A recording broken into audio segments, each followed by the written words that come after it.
Bien, buen día. Como parte de los trabajos de la unidad 6 de evaluación neuropsicológica, vamos a ver hoy pruebas de fluidez verbal. El equipo 2 es quien va a participar. Parte de las pruebas de fluidez verbal nos ayudan a entender el lenguaje y cómo los seres humanos entendemos el mundo y las sociedades actualmente. ¿Qué vamos a ver? Fundamentos teóricos de las pruebas, datos generales de la prueba, la estandarización, descripción general de las pruebas o de las tareas que la componen, criterios de la calificación de las tareas, criterios de interpretación de los resultados y al final presentaremos nuestras conclusiones. Los fundamentos teóricos de la prueba.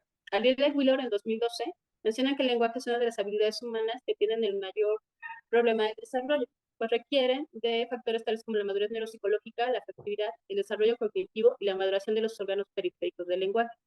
En el análisis del lenguaje, Reynoso y Alcántara menciona que se puede hacer en dos diferentes niveles.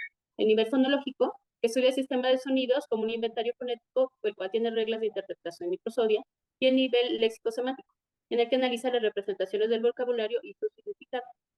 Las capacidades lingüísticas de los seres humanos dependen de distintas áreas del cerebro. Así es que en el lóbulo frontal y temporal, las funciones primarias del habla se encuentran en el hemisferio izquierdo. Las conexiones entre los sonidos y sus significados se procesan en la corteza temporal izquierda y el círculo motor del habla en la corteza frontal izquierda. Sin embargo, el lenguaje de contenido emocional y afectivo se encuentra en el hemisferio derecho. Como datos generales de la prueba, el nombre es Prueba de Fluidez Verbal. Su autor se remonta a Arthur Benton en 1976. Fue la primera vez que se introdujo este tipo de prueba y se le aplica a personas desde los 6 hasta los 90 años de edad. Es una prueba de aplicación individual que sirve para realizar una evaluación global rápida del lenguaje y de las funciones ejecutivas. La tarea consiste en generar tantas palabras como sea posible fonológica y o semánticamente. En la tarea semántica se pide generar palabras pertenecientes a una categoría, por ejemplo, animales, frutas, ropa, transportes, verbos, etcétera, etcétera, y se otorga 1 minuto como tiempo límite para ejecutar la tarea. La aplicación de esta prueba generalmente tarda entre 3 a 10 minutos en completarse de principio a fin y la persona puede completar una sección de esta prueba en 60 segundos, aunque va a depender también, el tiempo va a depender también del número de criterios semánticos o fonológicos que se le apliquen al paciente. Y la información proporcionada en la valoración cuantitativa como la valoración cualitativa nos va a permitir apreciar adicionalmente diferentes aspectos atencionales del trabajo, de la memoria de trabajo, del acceso a la memoria, etcétera. En la estandarización, la fluidez verbal es una prueba neuropsicológica, como lo han mencionado mis compañeros, en la situación de la fonológica y la semántica. Eh, pero cabe señalar que esta es una medición de habilidad cognitiva y según Luria se observan dificultades en la prueba fonológica de reconocimiento y de desintegración del lenguaje, que es un trastorno de estructura afasia, acústico-agnóstica y acústico-amnésica. Y por la parte de la prueba semántica, eh, se menciona igual, pero bueno, es una prueba que se mencionan palabras, pero de manera determinada con categorías, a diferencia de la fonológica, que son palabras que empiezan con una determinada letra. Pero a diferencia de la fonológica, la semántica, según GEAD, observa la comprensión de la estructura lógica gramatical, que se llama semántica, afasia semántica, perdón, que es el lenguaje comprensivo de Asalculia. Dentro de la descripción general de la tarea o las tareas, tenemos que se puede medir la amplitud del lenguaje, es decir, se realizan preguntas al paciente y el paciente tiene que responderlas. Se mide si fluye o no fluye el lenguaje. El paciente puede contestar sí o no, nada más, y esto significa que no fluye el lenguaje.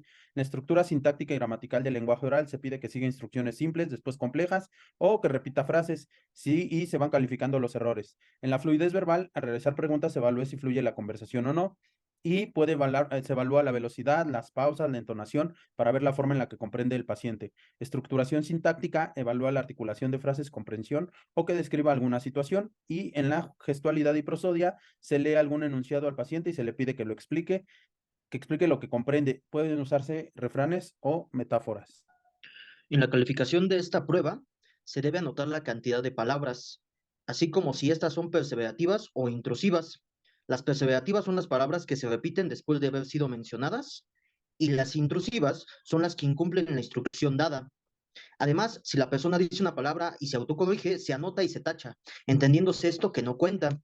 El puntaje total es el número de palabras correctas obtenidas en el tiempo establecido. A partir de estas se realizan los cálculos para obtener la media, la desviación estándar, la kurtosis y la simetría, así como la fiabilidad.